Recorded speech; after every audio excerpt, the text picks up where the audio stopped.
lugar, presidenta Marta Suplicy, eu concordo com o senador Pedro Simon. Se o governo tomar as providências de um ponto de vista geral, a CPI necessária se transforma automaticamente numa CPI desnecessária. Então, com a palavra, o governo federal, porque as medidas para impedir que isso aconteça são conhecidas, já foram experimentadas em diversos estados e basta que o governo as tome, que a CPI se torna absolutamente desnecessária. No entanto, a comunicação que eu quero fazer tem outro sentido. Algum tempo atrás, presidenta, eu li no Google que o ex-governador do Paraná, Jaime Lerner, havia sido condenado a 3 anos e 6 meses de cadeia por um desmando na concessão de um pedágio para um grupo de concessionários, se não me engano, Caminhos do Paraná. E dias depois, numa entrevista que dava, eu que sempre combatia o pedágio, citei esse fato. Entraram com um processo de danos morais contra mim. Voltei a procurar no Google, tinha desaparecido a notícia. Mas, posteriormente, a sentença foi prolatada.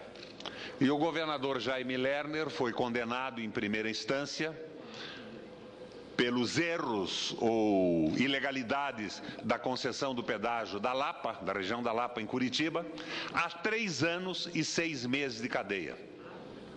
Posteriormente, o governador recorreu ao STJ e o STJ confirmou a condenação de 3 anos e 6 meses de cadeia.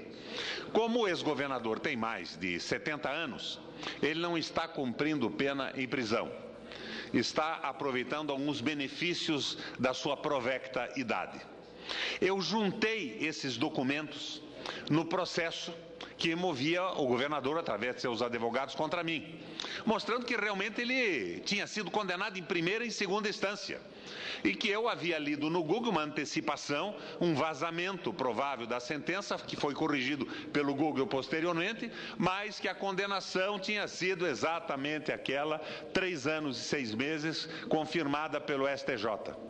Hoje pela manhã, advogados no meu escritório em Curitiba me telefonam dizendo que uma juíza de primeira instância me condenou a pagar R$30 mil ao governador Jaime Lerner, condenado a 3 anos e 6 meses de cadeia, porque eu havia antecipado a notícia da sentença.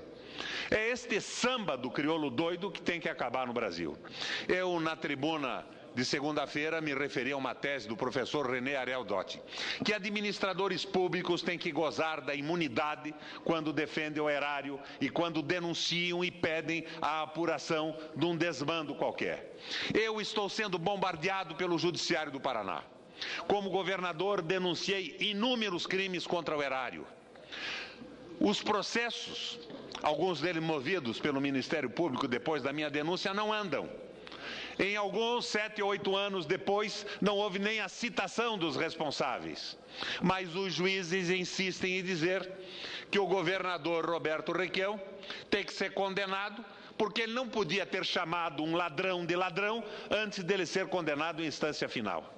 E eu tenho agora que recorrer, gastar com advogados para tentar evitar o pagamento de 30 milhões ao senhor Jaime Lerner por ter dito que ele tinha sido condenado, o que posteriormente aconteceu, a 3 anos e 6 meses de cadeia, condenação confirmada pelo STJ. É uma situação simplesmente terrível, mas há uma inversão. É a justiça a serviço do crime. E com a sua tolerância, eu quero repetir o que tenho dito muitas vezes. Imaginem vocês que qualquer um aqui desse plenário presenciasse um trombadinha arrancando a bolsa de uma senhora numa praça de Brasília, num ponto de ônibus, num shopping center, e imediatamente gritasse: "Pega ladrão!" Ele estaria correndo o risco de ser condenado e a pagar uma indenização por danos morais ao suposto ladrão, pelo fato do ladrão não ter sido ainda condenado. Vocês vejam o tipo de absurdo. Agora, isso está acabando com a poupança de 70 anos da minha vida. E é uma chantagem que eu sou submetido pela Justiça do Paraná e é uma chantagem contra todas as pessoas que queiram defender o erário e denunciem desmandos de pessoas que, como diria a nossa presidenta Dilma, cometem malfeitos contra o interesse público. Fica aqui o registro da minha indignação. O Lerner está condenado e eu condenado a pagar uma indenização por danos morais por ter dito, um pouco antes da sentença ser prolatada, por ter lido a sentença que devia ter vazado no Google, por ter publicamente dito que ele tinha sido condenado, que posteriormente aconteceu em primeira e segunda instância. Fica o meu protesto e o pedido de atenção do Senado da República para nós tratarmos desta questão de uma forma mais séria, concedendo imunidade a quem defende o erário, a quem denuncia ladrão nesse país. Caso no mínimo estranho, hein, senador Requião? Eu nunca tinha escutado algo semelhante.